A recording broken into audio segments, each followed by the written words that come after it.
Logos ministry या चॅनलमध्ये आपणा सर्वांचे हार्दिक स्वागत आहे। प्रभू येशू ख्रिस्त जो संपूर्ण जगाचा उद्धार करता त्याच्या अति पवित्र आणि सामर्थ्यवान नावाने मी ॲलन लोबो आपणा सर्वांना शुभेच्छा देत आहे। प्रभू येशू ख्रिस्त आपणातील सर्वांस त्याचा स्वर्गीय आशीर्वाद देवो। ऐकलेला संदेश तुम्ही दुसऱ्यांबरोबर शेअर करा, सबस्क्राइब करा आणि बेल आयकॉन दाबा यासाठी की तुम्हाला नेहमी संदेशाचं नोटिफिकेशन येत राहील। आपले हे व्हिडिओ संदेश दुसऱ्यापर्यंत पोहोचविण्यासाठी आमचं सहाय्य करा, यासाठी देवाचं सत्यवचन हे पुढे पुढे जात राहील।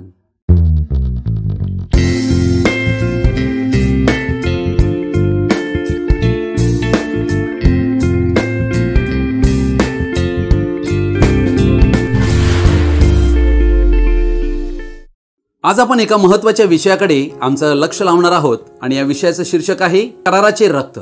अर्थात हा विषय अत्यंत महत्त्वाचा आहे। या विषयाकडे आम्हाला आमचं लक्ष लावणं फार आवश्यक आहे, कारण आज आम्ही ज्या काळामध्ये पोहोचलो आहोत हा कृपेच्या कालखंडाचा शेवट आहे। ख्रिस्ताच्या मंडळीचे स्वर्गरोहण झाल्यावर मनुष्याचं तारण घडण्यासाठी देवाने काल्वरी क्रूसावर अर्पण केलेले आपले रक्त यापुढे राहणार नाही। अर्थात जो व्यक्ती या कृपेच्या कालखंडात तारला जाणार नाही त्याचे तारण होणार नाही। म्हणून आम्हाला याकडे लक्ष देणं आहे, हा विषय नीट समजून घेणे आहे। येशूच्या रक्ताचे महत्त्व काय आहे हे आजच्या विषयांतून आम्ही पाहणार आहोत। इफिस्करस पत्र याचा पहिला अध्याय 7वं वचन म्हणते, त्याच्या कृपेच्या समृद्धीप्रमाणे त्या प्रियकराच्या ठाई म्हणजे ख्रिस्ताच्या ठाई त्याच्या रक्ताच्या द्वारे, येशू ख्रिस्ताच्या रक्ताच्या द्वारे खंडणी भरून मिळविलेली मुक्ती म्हणजे आपल्या अपराधांची क्षमा आपल्याला मिळाली आहे। अर्थात प्रभू येशू ख्रिस्ताच्या रक्ताद्वारे आम्हाला अपराधांची क्षमा मिळालेली आहे, म्हणजे आमचे अपराध पुसून टाकले गेलेले आहेत। पाप क्षमेसाठी किंमत ही जीवन असते आणि हे जीवन जे आहे हे देवाच्या पुत्राचं जीवन दिलं गेलं। अर्थात आम्हा मनुष्यांना पाप क्षमा प्राप्त होण्यासाठी देवाला आपल्या स्वतःच्या रक्ताची किंमत मोजून द्यावी लागली, कारण देवाचा नियम म्हणतो रक्त ओतल्याशिवाय पाप क्षमा नाही। इब्री लोकास पत्र याचा 9वा अध्याय 22 वचन म्हणते, नियमशास्त्राप्रमाणे रक्ताने बहुतेक सर्व काही शुद्ध होते आणि रक्त ओतल्या वाचून पाप क्षमा होत नाही। अर्थात पाप क्षमा जर मिळायची असेल मनुष्याला तर दुसरा कोणताही मार्ग या संपूर्ण सृष्टीत मनुष्यांसाठी नाहीये। मनुष्यांना पापांची क्षमा जर हवी असेल तर केवळ रक्त ओतलं गेलं पाहिजे। परमेश्वराने आपल्या प्रतिरूपामध्ये मनुष्य निर्माण केला, त्याचे नाव आदम होते। हा पहिला मनुष्य होता ज्याला देवाने आपल्या समानतेत व प्रतिरूपात निर्माण केले होते। परंतु आदम व हव्वा देवाच्या आज्ञा पाळू शकल्या नाहीत। त्यांच्या पतनानंतर त्यांच्या पापांचे गांभीर्य व आज्ञाभंगाचा परिणाम ते पूर्णतः ओळखू शकले नाहीत। आदमाला हे आढळले की ज्या दिवशी पाप करशील त्या दिवशी खचित मरशील, म्हणजे मृत्यूने त्या क्षणापासून कामाला सुरुवात केली होती व ते मरणार होते। परंतु त्याने पाहिले की एक कोकरा मारण्यात आला जो बलिदान झाला, त्याच्यातून रक्त बाहेर येत होते। तेव्हा त्याला मरणाविषयी एक समज खोलवर प्राप्त झाली। त्याला हे कळले की त्याचे तारण हे जो कोकरा मारला गेला त्याच्या मृत्यूशी जोडलेले आहे, म्हणजे जर तो कोकरा मेला नसता तर त्याला मरावे लागले असते व त्यांच्यासाठी काहीच आशा भविष्यात नव्हती। तो देवाविना नाश पावला असता। त्या कोकऱ्याच्या रक्तामुळे त्याला कर्जाच्या स्वरूपात जीवन मिळाले। आदमाला तीव्र खेद त्याच्या पापाचा परिणाम आल्यामुळे झाला। ज्याच्याबरोबर तो बोलत होता व बागेत फिरत होता तोच त्याच्या अपराधामुळे मेला, हे फारच अति होते। आदमाला वाटले असावे तो मरण्यापेक्षा मीच मेलेलो बरे। एकच होता जो पित्याच्या उरात राहणारा, तोच पापांतून सोडविणारा ठरला। मत्तई 1:21 वचनाप्रमाणे आदमाची जागा ख्रिस्ताने घेतली व आदमाच्या बदल्यात मरण्याचे अभिवचन देवाने स्वतः दिले उत्पत्ती 3:15 मध्ये। म्हणून ख्रिस्त हा शेवटचा म्हणजे दुसरा आदाम ठरला। त्याने पापांचे ओझे व अपराध स्वतःवर घेतले। त्याने आपले जीवन जगाच्या जीवनासाठी दिले। तोच जगाची पापे हरण करणारा देवाचा कोकरा जगाच्या स्थापनेपासून तो वधला गेला। प्रकटीकरण 13:8 म्हणते, ज्या कोणाची नावे जगाच्या स्थापनेपासून वधलेल्या कोकऱ्याजवळील जीवनाच्या पुस्तकात लिहिलेली नाहीत, असे पृथ्वीवर राहणारे सर्वजण त्या श्वापदाला नमन करतील. अर्थात या जगामध्ये दोन भाग पडतात. एक श्वापदाला नमन करणारे म्हणजे ख्रिस्ताचा अनादर करणारे, देवाच्या कराराला न जुमानणारे. या ठिकाणी दुसऱ्या प्रकारचे लोक आढळत आहेत. यांना कोकऱ्याने म्हणजे ख्रिस्ताने पूर्वीच ओळखले होते, कारण कोकऱ्याजवळील जीवनाच्या पुस्तकात लिहिण्यात आलेले आहेत. कारण कोकऱ्याला जे अनंत जीवन आहे तेच जीवन त्यांना मिळणार, म्हणून त्यांची नावे या पुस्तकात लिहिण्यात आलेली आहेत. देवाने आपले प्रेम आदम व हव्वा यांना दाखविण्यासाठी प्राण्याचे कातडे त्यांना वस्त्र म्हणून नेसविले. उत्पत्ती 3:21. परमेश्वर देवाने आदम व त्याची स्त्री यांसाठी चर्म वस्त्रे करून त्यांस घातली. अर्थात ही चर्म वस्त्रे कुठून आली बरे? ही चर्म वस्त्रे निर्दोष व निष्कलंक असा कोकरा त्या ठिकाणी वधला गेला. अर्थात देवानेच बलिदानाची ही पद्धत चालू केली.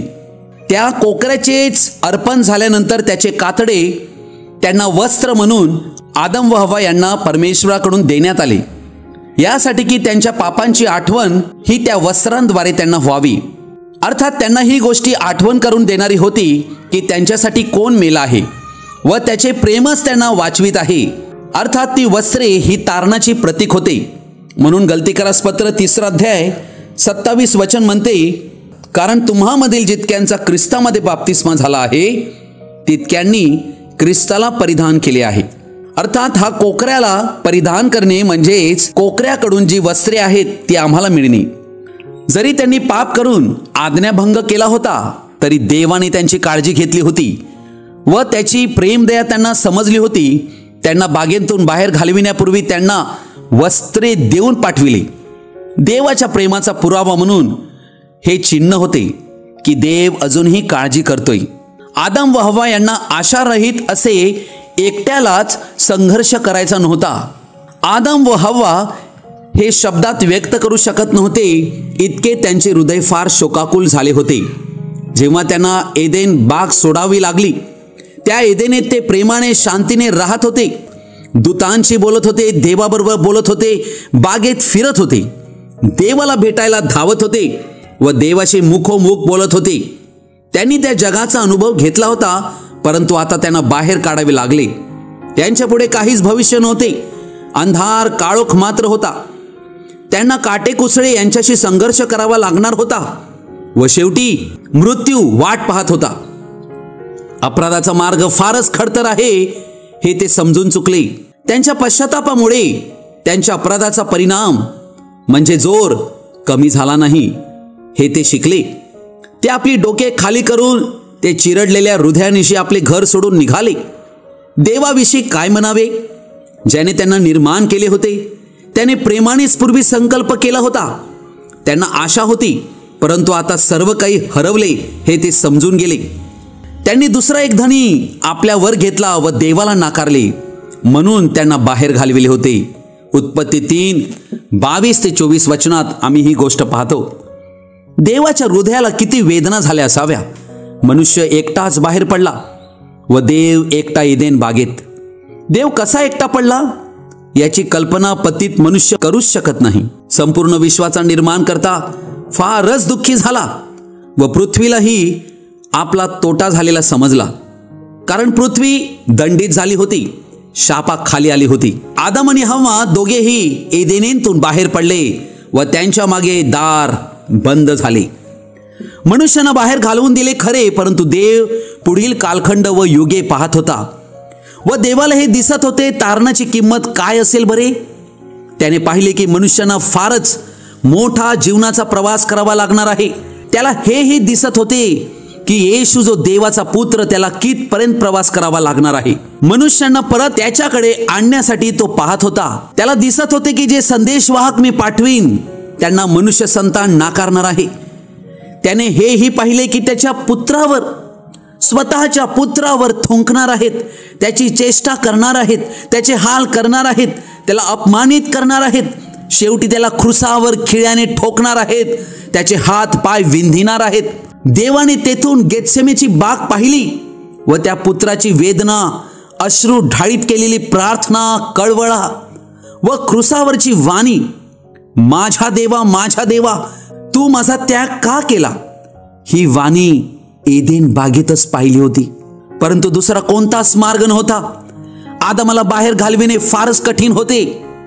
तसेच देवपुत्र येशूलाही देणे फार कठीण होते.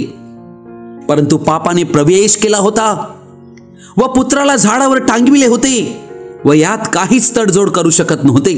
संपूर्ण जगाची सुरक्षितता टांगती होती. किंमत काहीही असली तरी देव मनुष्यानं सोडविण्यासाठी ती किंमत स्वतःहून देण्यास तयार होता. जरी देव व मनुष्य यांच्यामध्ये पाप हे भिंतीप्रमाणे आड आले, आदमाची हकलपट्टी केली गेली, तरी देवाने त्यांना निराशेत एकटे सोडले नाही. परंतु देवाने पहिले अभिवचन दिले, एक येईल व तो सर्पाचे डोके फोडील व ज्याने मनुष्यानं पापात पाडले त्याचे डोके फोडून त्याचा नाश करील. त्यासाठीच देवाने तुमच्या आमच्यामध्ये पापाचा द्वेष घातला, यासाठी की आम्ही देवावर प्रेम करू शकतो, आम्ही नीतिमत्वाची आवड धरावी व स्वैराचाराचा वीट मानावा. अशा प्रकारे त्याने हर्षरूपी तेलाचा अभिषेक आम्हाला केला. मनुष्यांनी देवाबरोबर बोलावे ही देवाची मूळपासून योजना होती. परंतु पापामुळे ही योजना मोडली गेली. मनुष्य देवापासून विभक्त झाला. देव इस्रायल राष्ट्राशी बोलू लागला. निर्गम याचा 19 अध्याय 16 ते 18 वचनात आम्हाला आढळते. त्याचे वर्णन इब्री लोकासपत्र 12 अध्याय 18 आणि 19 वचनात केलेला आहे. स्पर्शनीय व अग्नीने पेटलेला पर्वत, घना अंधकार, निबिड काळोख, वादळ, करण्याचा नाद व शब्दध्वनी यांच्याजवळ तुम्ही आला नाही. तो ध्वनी ऐकणाऱ्यांनी विनंती केली की त्याच्या योगे आम्हाबरोबर अधिक बोलणे होऊ नये. अर्थात देवाची वाणी फारच भयप्रद वाणी होती व इस्रायल लोकांनी देवाला स्पष्ट नकार दिला की देवाने यापुढे त्यांच्याबरोबर अशा वाणीने बोलू नये. म्हणून देवाने इस्रायल लोकांना अर्पण म्हणजे बलिदानाविषयी देवाने त्यांना शिकविले. देवाला कसे भेटावे हे देवाने त्यांना शिकविले. विश्वासाद्वारे, रक्ताद्वारे देवाजवळ ते जाऊ शकतात व त्यासाठी मध्यस्थ याजक म्हणून त्यांनी नेमले. अर्थात याजकाद्वारे बलिदान ही पद्धत देव इस्रायलला शिकवू इच्छित होता. हा तारणाचा मार्ग होता. त्यामुळे त्यांना आशा व धैर्य मिळाले. इब्री लोकासपत्राचा 10 अध्याय पहिलं वचन म्हणते, तर मग ज्या पुढे होणाऱ्या चांगल्या गोष्टी आहेत त्यांची नियमशास्त्रात छाया आहे, वास्तविक स्वरूप नाही. अर्थात या ठिकाणी आम्हाला असं आढळत आहे की बलिदानाची ही पद्धत जी आहे ही देवाने स्वतः मनुष्यांना लावून दिली. कारण देव बलिदानाशिवाय मनुष्याबरोबर सहभागिता करू शकत नाही. देव कोणाही मनुष्याला रक्ताद्वारेच पाहतो. नियमशास्त्रात या गोष्टींची छाया देवाने लावून दिली, कारण वास्तविक जे येणार होतं ते पुढे येणार होतं आणि वास्तविक हे स्वतः देव कोकरा बनणार आहे, जगाची पापे हरण करणार आहे, हे त्यामध्ये समाविष्ट होतं. योहान कृष्ण वर्तमान 1 अध्याय 29 वचन म्हणते, दुसऱ्या दिवशी येशूला आपणाकडे येताना पाहून तो म्हणाला, हा पहा जगाचे पाप हरण करणारा देवाचा कोकरा. अर्थात प्रभू येशू ख्रिस्त हा डागविरहित व निर्दोष असा हा कोकरा होता. पापाच्या गुलामीतून मुक्त करण्यासाठी व स्वतःच्या रक्ताची किंमत, मुक्तीची किंमत म्हणून देण्यासाठी तो या जगात आला होता. कारण आम्हाला रक्ताशिवाय आशाच नव्हती. जीवनाचा उद्देश व दिशा ही रक्ताशिवाय शक्यच नव्हती. पेत्राचे पहिले पत्र 1 अध्याय 19 वचन म्हणते, तर निष्कलंक व निर्दोष कोकरा असा जो ख्रिस्त त्याच्या मूल्यवान रक्ताने तुम्ही मुक्त झाला आहात. अर्थात आमची मुक्ती ख्रिस्ताच्या रक्ताद्वारे झाली, जे रक्त निष्कलंक, निर्दोष आणि मूल्यवान रक्त होते. लेवियाचं पुस्तक 17 अध्याय याच्या 10व्या वचनापासून मी वाचत आहे. इस्रायल घराण्यापैकी अथवा त्यांच्यामध्ये राहणाऱ्या परदेशीय लोकांपैकी कोणी कोणत्याही प्रकारचे रक्त सेवन केले तर रक्त सेवन करणाऱ्या मनुष्याला मी विनमुख होऊन त्याचा स्वजनांतून उच्छेद करीन. शरीराचे जीवन तर रक्तात असते आणि तुमच्या जीवांबद्दल वेदीवर प्रायश्चित्त करण्यासाठी ते मी तुम्हाला दिलेले आहे. कारण रक्तात जीव असल्या कारणाने रक्तानेच प्रायश्चित्त होते. म्हणून मी इस्रायल लोकांना म्हटले आहे की तुमच्यातील कोणी रक्त सेवन करू नये आणि तुमच्यामध्ये राहणाऱ्या परदेशीयांनीही रक्त सेवन करू नये. इस्रायल लोकांपैकी कोणी अथवा त्यांच्यामध्ये राहणाऱ्या परदेशीयांपैकी कोणी खाण्यालायक पशुची किंवा पक्ष्याची शिकार केली तर त्याने त्याचे रक्त जमिनीवर ओतून मातीने झाकावे. कारण प्राणी मात्रांच्या जीवनाविषयी म्हणाल तर त्यांचे रक्त हेच त्यांचे जीवन होय. यास्तव इस्रायल लोकांना मी म्हटले आहे की कोणत्याही प्राण्याचे रक्त सेवन करू नये, कारण सर्व प्राण्यांचे जीवन हेच त्यांचे रक्त होय. ते जो कोणी सेवन करील त्याचा उच्छेद व्हावा. अर्थात आम्ही पुष्कळ वेळा ऐकलेलं आहे रक्तदान म्हणजे जीवनदान, कारण रक्तात जीवन असते. ज्या वेळेला मनुष्य आपलं रक्त दान करीतो तेव्हा ते दुसऱ्याच्या जीवनासाठी दान करीत असतो. या ठिकाणी आम्ही पाहत आहोत देवाने पापी मनुष्यांसाठी प्राण्यांचे रक्त प्रायश्चित्त म्हणून ठेवलेले आहे. कारण रक्तात जीव असल्या कारणाने म्हणजे आमचा जीव सोल रक्तात असतो.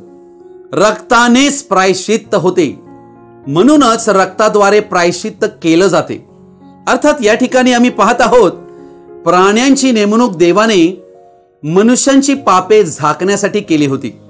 म्हणून प्राण्यांचं रक्त जे आहे हे कोणीही मनुष्याने प्राशन करू नये, खाऊ नये, ही देवाची सक्त आज्ञा आहे. परमेश्वराकडूनच हलाल हा नियम देण्यात आलेला आहे. हा नियम केवळ जुन्या करारातील इस्रायल लोकांसाठी नाही, तर प्रेषित 15 अध्यायामध्ये आम्ही वाचल्यावर आम्हाला कळेल आम्हा नवीन करारातील व्यक्तीसाठीही तोच नियम आहे. अर्थात या ठिकाणी आम्ही पाहत आहोत प्राण्यांचे रक्त सेवन करण्यास मनाई केलेली आहे. पण आम्ही योहान कृष्णवर्तमान याच्या 6व्या अध्यायामध्ये आता पाहूया. योहान कृष्णवर्तमान याचा 6वा अध्याय याचं 52 ते 57 वचनापर्यंत मी आपणा पुढे वाचत आहे. तेव्हा यहुदी आपसामध्ये वितंडवाद करू लागले व म्हणाले, हा आपला देह आम्हाला खायला कसा देऊ शकतो? यावरून येशू त्यांना म्हणाला, मी तुम्हाला खचित खचित सांगतो, तुम्ही मनुष्याच्या पुत्राचा देह खाल्ला नाही व त्याचे रक्त प्याला नाही तर तुम्हामध्ये जीवन नाही. जो माझा देह खातो व माझे रक्त पितो त्याला सार्वकालिक जीवन प्राप्त झाले आहे आणि मीच त्याला शेवटल्या दिवशी उठवीन.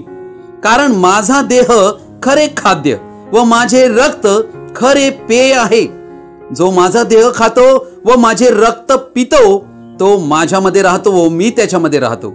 जसे जिवंत पित्याने मला पाठविले आणि जसा पित्यामुळे मी जगतो तसे जो मला खातो तोही माझ्यामुळे जगेल. आम्ही आता लेवियेचं पुस्तक याच्या 17 अध्यायामध्ये पाहिलं की देवाने तर प्राण्यांचं रक्त खाण्यास मनाई केली होती. आणि या ठिकाणी आम्ही नवीन करारामध्ये पाहत आहोत येशू ख्रिस्त पहिल्यांदाच अशा प्रकारचं वक्तव्य करीत आहे की ज्यातून तो आपल्या स्वतःचं शरीर म्हणजे मांस आणि आपलं रक्त खाण्यासाठी देत आहे. अर्थात या ठिकाणी ही दोन्ही गोष्टी आम्ही पाहिल्यावर आम्हाला एक विरोधाभास या ठिकाणी आढळत आहे. सर्वात महत्वाची गोष्ट जी आम्ही समजून घ्यायला हवी ती ही की सृष्टी ही व्यर्थतेच्या स्वाधीन केली गेली होती आणि त्यामध्ये पतित प्राणी मात्रांचे जीवन कोणीच खाऊ नये ही देवाने आज्ञा दिली होती, कारण ते योग्य अन्न नाही. देवाने योग्य अन्न म्हणजे जीवनाचे झाड स्वतः ख्रिस्त येशू त्याला या जगात पाठविले, यासाठी की त्याचे रक्त तुम्ही आणि आम्ही प्राशन करू शकतो, कारण ते रक्त पतित वंशांचे नव्हते.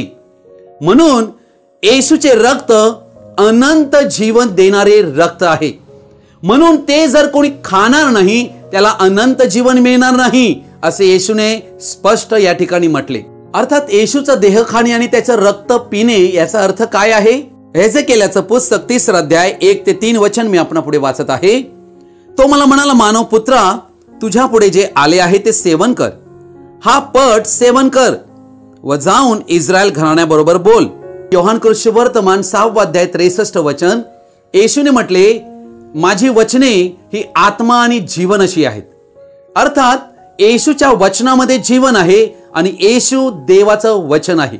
येशूने आपली वचने खाण्यासाठी दिलेली आहेत.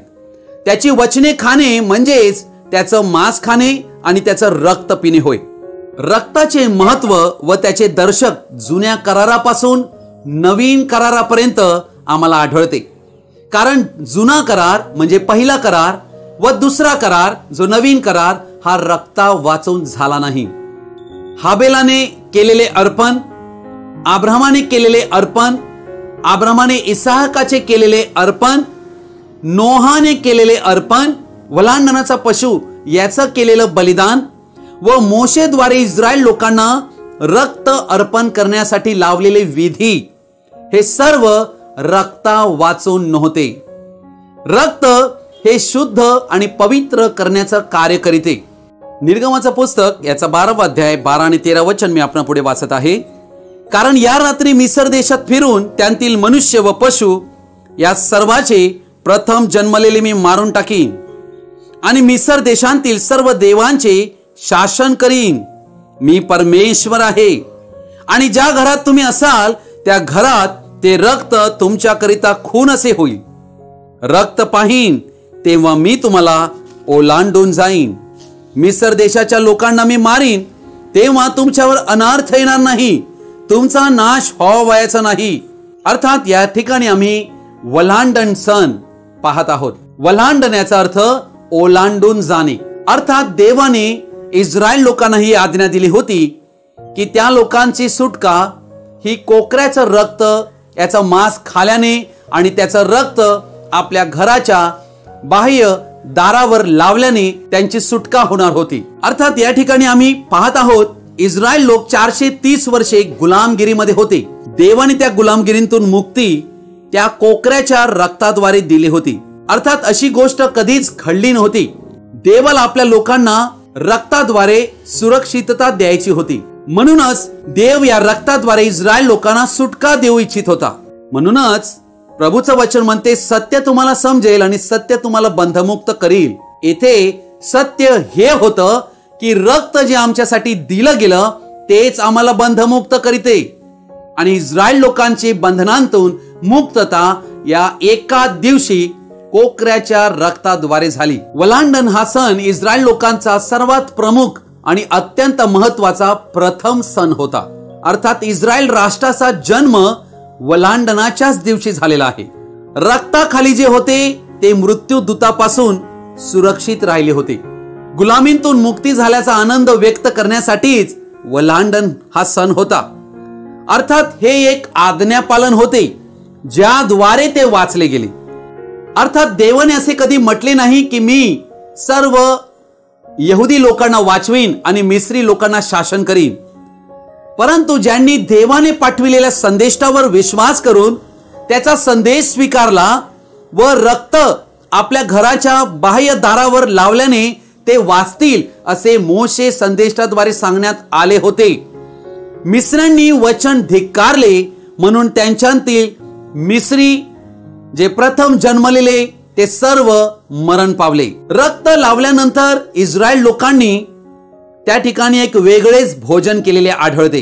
अर्थात ते भोजन एक कपडे घालून त्यांनी कपडे घालून आपल्या कमरा कसून पायात चपला घालून कडू भाजी बरोबर ते भोजन घ्यावे. 430 वर्षाच्या गुलामगिरीतून देव त्या रात्री त्या लोकांची सुटका करणार होता.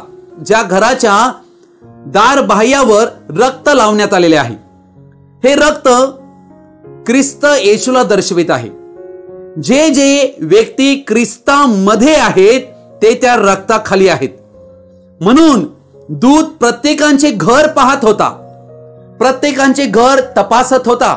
घराच्या मुख्य द्वारावर रक्त आहे का? दार बाह्यावर रक्त नाही, तेथे प्रथम जन्मलेला मरण पावलेला आढळतो. तेथे रडणे आहे, शोक याला सुरुवात झालेली आहे आणि संपूर्ण मिस्र देश यामध्ये हाहाकार माजलेला होता. अर्थात फारोने लगेच फरमान काढले व मोशेला कळविले, आताच्या आता तुमच्या लोकांना घेऊन जा व त्यांचे जे आहे ते घेऊन जा. आज अर्थात या ठिकाणी जे बलिदान केलेले जे कोकऱ्याचे रक्त लावण्यात आले होते त्यामध्ये हे सामर्थ्य होतं. या ठिकाणी फारोचं मन जे आतापर्यंत 10 पिढा देऊन देखील कठीण झालं होतं ते मृदू झालेलं आहे व त्याने सोने, अलंकार, दागिने हे इस्रायल लोकांना मुफ्तपणे दिले. 430 वर्षाची मजुरी सोने, दागिने, अलंकार यांच्या सहित त्यांना देऊन मिस्रांतून त्यांना पाठविण्यात आले.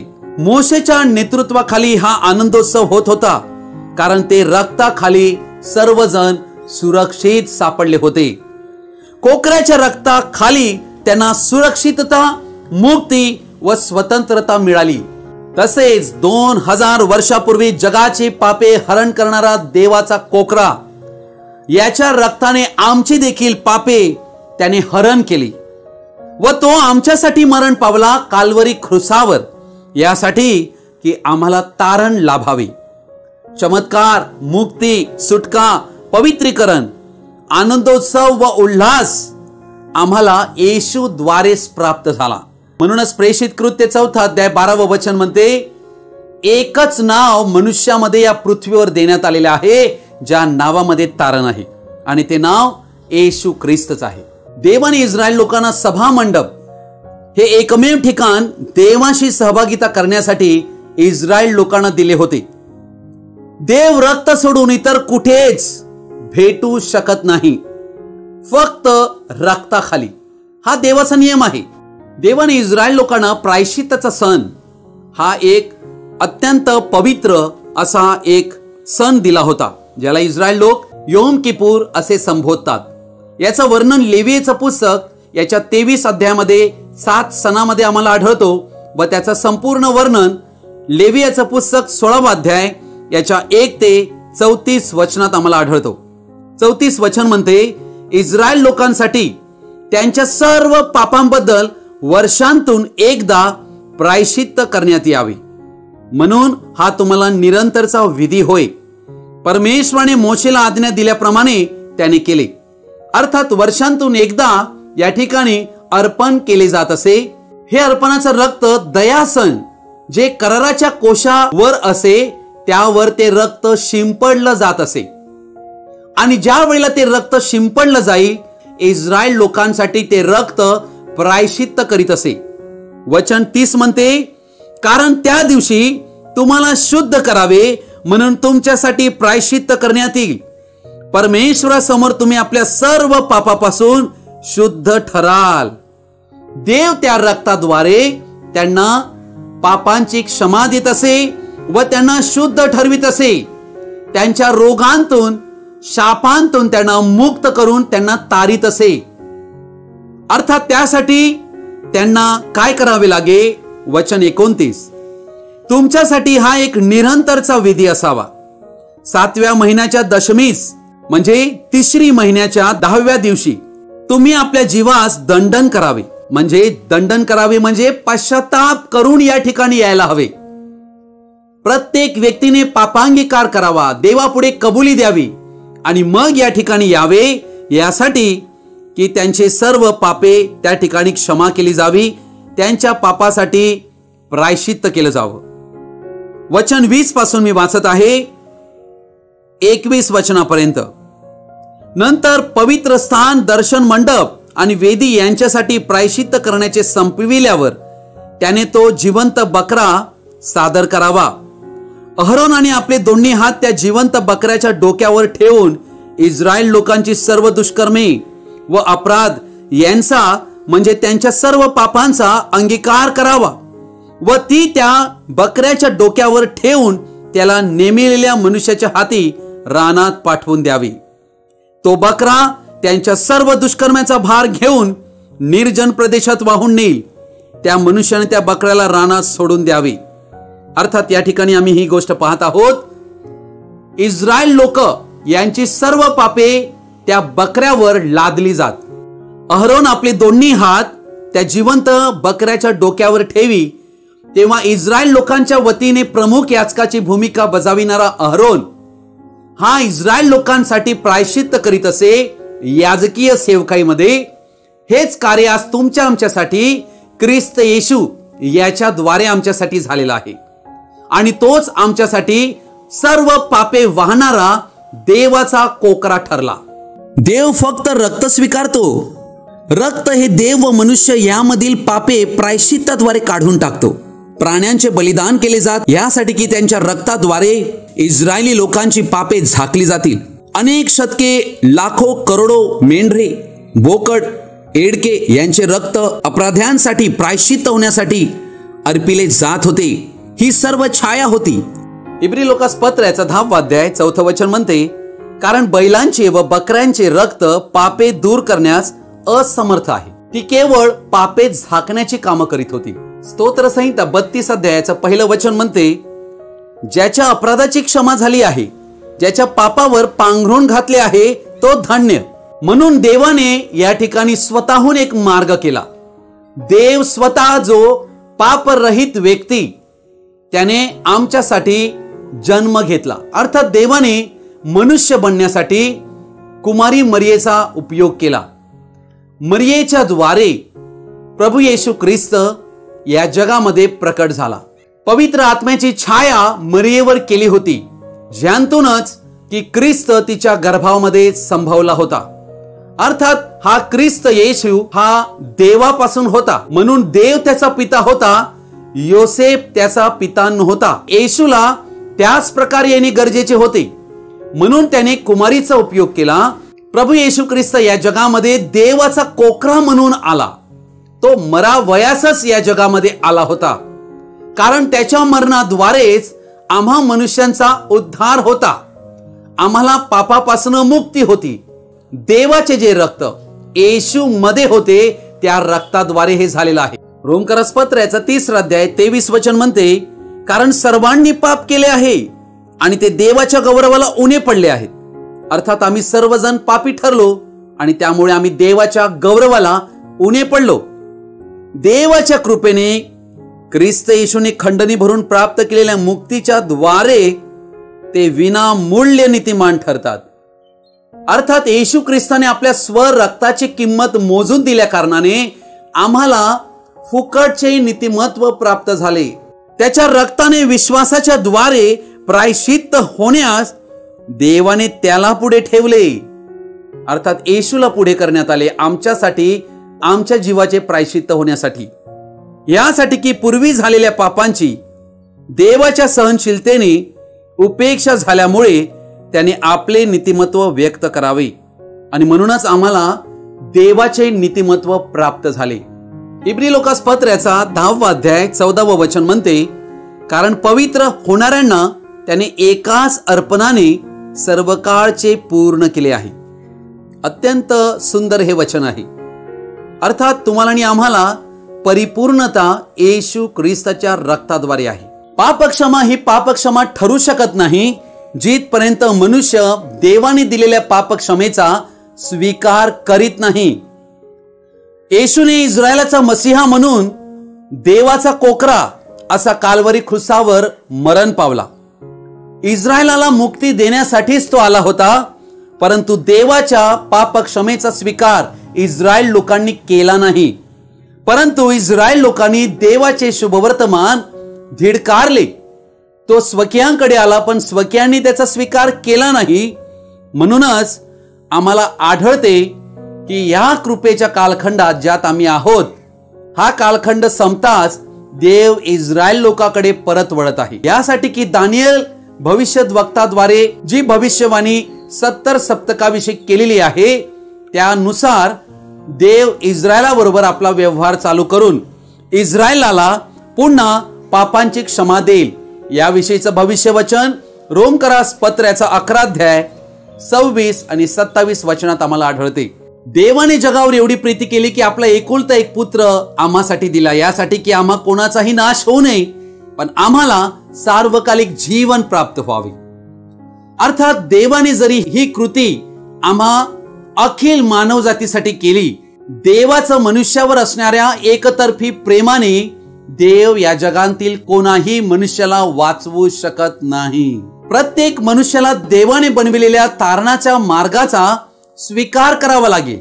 येशूच्या रक्ताला जो जुमानणार नाही, मानणार नाही, त्याला पापांची क्षमा मिळूच शकत नाही. योहान कृष्णवर्तमान 3 अध्याय 18 वचन म्हणते, जो त्याच्यावर विश्वास ठेवतो म्हणजे प्रभू येशू ख्रिस्तावर, त्याच्यावर न्याय निवाडाचा प्रसंग येत नाही.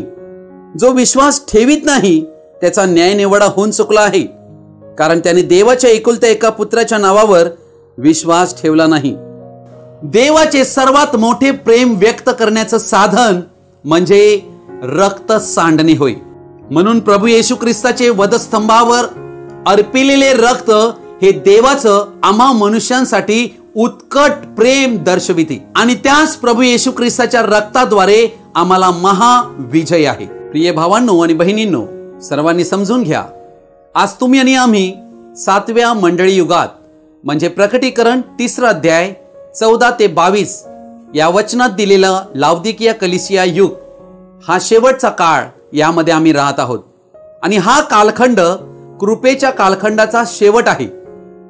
म्हणजे 7व्या मंडळी युगाची समाप्ती आहे व परराष्ट्रीय कालखंडाची समाप्ती आहे. अशा वेळेला एक महत्वाची घटना आता घडणार आहे, ती म्हणजे ख्रिस्त येशू जो गेल्या 2000 वर्षापासून ख्रिस्ताच्या पवित्र लोकांसाठी मध्यस्थी करीत आहे, ती त्याची महायाजकीय सेवा समाप्त होत आहे. ज्या दिवशी ती समाप्त होईल त्या दिवशी ख्रिस्त याजकीय भूमिकेतून राजांचा राजा बनेल. त्याची याजकीय सेवा बंद होईल व तो ख्रिस्ताच्या वधूला स्वर्गरोहणात नेण्यासाठी येईल. त्या दिवशी, त्या स्वर्गरोहणाच्या दिवशी ख्रिस्ताच्या मंडळीची सुटका होईल. दयासनावर येशूचे जे रक्त होते, ज्यामुळे येशू त्या ठिकाणी मध्यस्थी करीत होता, महायाजकीय सेवा करीत होता, या सेवेची गरज उरणार नाही. जिथपर्यंत पापासाठी अर्पिलेले रक्त आहे तिथपर्यंत पापांची क्षमा, पापांची माफी आहे. परंतु जेव्हा रक्त निघून जाईल तेव्हा पापांची क्षमा राहणार नाही. येशूचे रक्त दयासनावरून निघून जाईल त्यावेळेला दयासन हे न्यायासन बनेल. म्हणजे कृपेचा कालखंड दयासनाला दर्शवित आहे. हा कृपेचा कालखंड परराष्ट्रीय युगासाठी म्हणजे आजच्या संपूर्ण जगासाठी गेल्या 2000 वर्षाचा काळ होता. हा काळ आता समाप्तीस येण्याच्या वेळेला मी पोहोचलो आहोत. ज्या वेळेला हे दयासन न्यायासन बनेल त्यावेळेला देवाकडे पृथ्वीवरील लोकांसाठी दया उरणार नाही. त्यावेळेला संपूर्ण पृथ्वी महासंकटाच्या अत्यंत क्लेशमय परिस्थितीतून जाणार आहे. अर्थात देवाचा संपूर्ण क्रोध या पृथ्वीवर ओतला जाईल, कारण येशूचे रक्त जे आज या जगाला आवरण घालून आहे ते निघून जाईल. म्हणून प्रभू येशू ख्रिस्त आज काल्वरी क्रूसावर आपले हात पसरून संपूर्ण जगाला बोलावत आहे. मित्रांनो, आज तुम्हाला आणि आम्हाला ही एक संधी आहे की कृपेचा कालखंड समाप्त होण्यापूर्वी आम्ही देवापासून पापक्षमा, उद्धार प्राप्त करावा. जर आम्ही उद्धार हा प्राप्त केला नाही तर भयंकर असा समय पुढे वाट पाहत आहे. म्हणूनच तुम्हाला सर्वांना मी विनंती हीच करीन की तुम्ही ख्रिस्ताकडे या, जो ख्रिस्त आमच्यासाठी क्रूसावर टांगला गेला, ज्याने आमच्यासाठी क्लेशदायक आणि अपमानास्पद क्रूर मरण सहन केलं आणि आमचा दंड स्वतःवर घेतला, आमची पापे वाहिली. तो आज तुमची आणि आमची वाट पाहत आहे. तो प्रभू येशू ख्रिस्त, त्याचं रक्त तुच्छ मानू नका, त्याच्या रक्ताचा अपमान करू नका, त्याच्या रक्ताचा स्वीकार करा. त्या रक्ताखाली या. ते रक्तच आम्हाला सर्व पापापासून सोडविते, पापमुक्त करीते आणि परिपूर्ण बनविते. प्रभू येशू ख्रिस्ताची कृपा तुम्हा सर्वांसंगती कायम राहो. आमेन. हा संदेश सर्वजणांनी ध्यानपूर्वक आणि शेवटपर्यंत पाहिल्याबद्दल आपणा सर्वांचा मी हृदयपूर्वक आभारी आहे. हा संदेश ऐकल्यावर तुम्हाला काय कळले तुम्ही कमेंट बॉक्समध्ये कळवू शकता. फोनद्वारे देखील आम्हाला कळवू शकता. प्रभू येशू तुम्हातील प्रत्येकांना त्याचा आशीर्वाद देऊ. आमेन.